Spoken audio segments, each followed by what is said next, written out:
నమ్మేది ఏంటంటే ఈరోజు నేను ఈ స్థానంలో ఉన్నానంటే దానికి కారణం అంతా కూడా కింజరాపు ఎర్రన్నాయుడు గారు. ఆయన తాలూకు 30 సంవత్సరాలు పైగా రాజకీయ చరిత్ర అంతా కూడా ప్రజల కోసం, ప్రజా సేవ కోసమే నిరంతరం కృషి చేశారు. అర్ధాంతరంగా ఆయన చనిపోవడం వల్ల ఒక పెద్ద వ్యాక్యూమ్ రాష్ట్రంలో, దేశంలో కూడా ఏర్పడింది.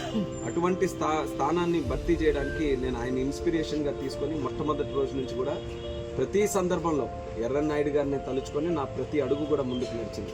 అలాంటిది పెద్ద ఘట్టం జరిగినప్పుడు ఆయన ఖచ్చితంగా ఆయనకి ప్రత్యేకంగా నేను స్మరించుకోవాలని నేను ఆ వేదిక కూడా పైకి చూసి మరి ఎర్రన్నాయుడు గారిని నేను స్మరించుకోవడం జరిగింది. మరి ఈరోజు నాకు కేంద్ర మంత్రి రావడానికి కూడా మీరు బహుశా గ్రహించని ముందు కూడా చాలామంది యంగ్ స్టేజ్లో మంత్రులు అయ్యారు, కానీ అందరూ ఎంఓఎస్లే సహాయక మంత్రులుగానే అయ్యారు, కానీ కేంద్ర మంత్రిగా ఎవరు అవ్వలేదు. మరి ఈ స్థాయిలో నాకు కేంద్ర మంత్రిగా నాకు అవకాశం వచ్చిందనంటే ఎర్రన్నాయుడు గారు వారసుడుగా ఉన్నాడు కాబట్టి అది కూడా ఒక పాయింట్ కన్సిడరేషన్ వచ్చింది.